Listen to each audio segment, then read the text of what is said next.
పితృదోషాలంటే మామూలుగా ప్రతి ఒక్కరికి కూడా ఈ మధ్య కాలంలో పితృదోషం అంటూ అందరూ తెలుసుకుంటున్నారు. మాలాంటి బ్రాహ్మణులు చెప్పడంతోటో, లేకపోతే జ్యోతిష్కులు మాలాంటి వాళ్ళు చెప్పడంతోటో అందరికీ తెలుస్తుంది. ఇది ఇప్పుడు తెలియడం కాదు. పురాతన కాలం నుంచి ఈ పితృదోషం అనే మాట ఉంది.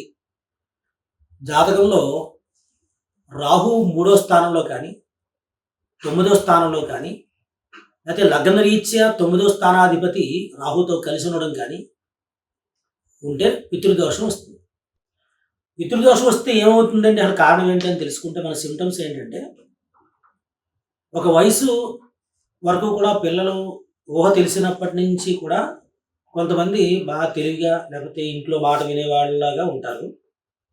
కొంతమంది మహా మొండిగా లేకపోతే వాళ్ళు చెప్పింది చేయాలని, లేకపోతే ఇంకొంచెం పెద్ద అయిన తర్వాత పెళ్ళికి లేట్ అవ్వడం, ఇంకొంచెం పెద్ద అయిన తర్వాత ఒకవేళ పెళ్ళి అయిపోయి ఉంటే కనుక వాళ్ళలో వాళ్ళకి దెబ్బలాటలు రావడం, ఆ తర్వాత సంతానం లేటుగా కలగడం.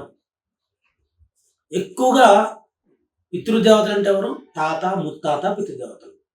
భగవంతుని దగ్గర నుంచి రారు ఇంకా. తాత, ముత్తాత, వాళ్ళ తాత, ఇలా వీళ్ళు చేసినటువంటి ఘనకార్యాలు ఏవైతే ఉంటాయో అవి పిల్లలకి అబ్బుతూ ఉంటాయి.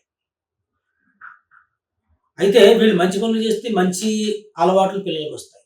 వీళ్ళు చెడు పనులు చేస్తే చెడు అలవాట్లు ఖచ్చితంగా వీళ్ళు జీన్స్లో ఉంటాయి. కాబట్టి చూడండి, అబ్బాయి పుట్టిన తర్వాత లేకపోతే మా తాతలా ఉన్నాడు అంటుంటాం మనం కూడా, మురిసిపోతుంటాం. కానీ తాత ఏం పనులు చేశాడని చెప్పేసి మనం కూడా చేస్తూ కూర్చుంటాం. అదనమాట, తాత బాధపడుతూ ఉంటాం.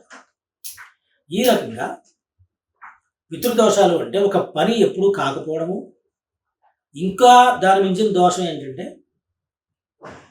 పితృదేవతలు అందరూ చనిపోయిన తర్వాత వాళ్ళకి సంబంధించినటువంటి కర్మలు మనం చెయ్యకుండా ఉండడం వల్ల వచ్చేటటువంటి దోషాలే మనల్ని పీడిస్తూ ఉంటాయి.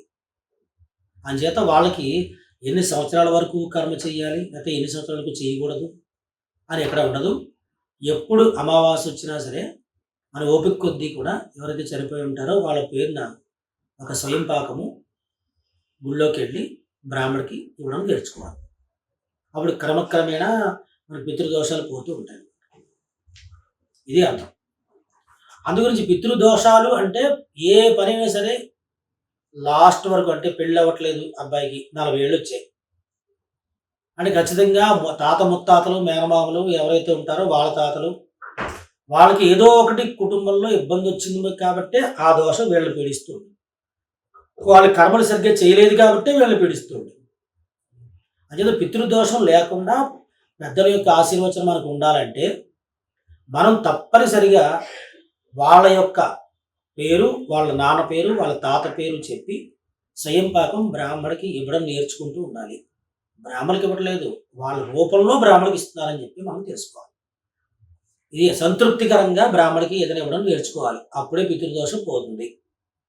అంతేగాని కొంచెం రేషన్ బియ్యం కొన్ని, లేకపోతే కొంచెం పప్పు ఉప్పు తీసుకెళ్ళిపోయి చిన్న సంచిలో పట్టుకెళ్ళి మా తాత ముత్తాత ముగ్గురు పేర్లు చెప్పి 50 10 ఇచ్చేస్తే అది పితృదోష నివారణ అవ్వదు.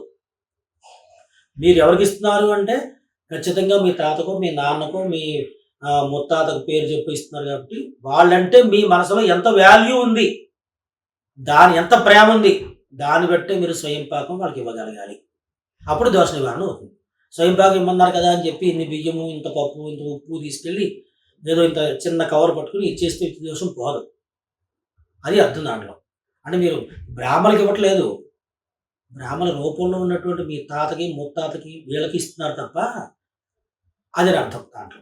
అందుకని ఇలా ఎవరైతే చేస్తారో వారికి తప్పకుండా పితృదోష నివారణ అవుతుంది. ఇంట్లో జరిగే శుభకార్యాలు జరుగుతాయి. జాతకరీత్యా 9వ స్థానము 3వ స్థానంలో ఉన్నటువంటి గ్రహ దోషాలు, 5వ స్థానం గ్రహ దోషాలు తప్పకుండా నివారణ అయ్యి ఇంట్లో శుభకార్యాలు జరుగుతాయి. ఇది అర్థం.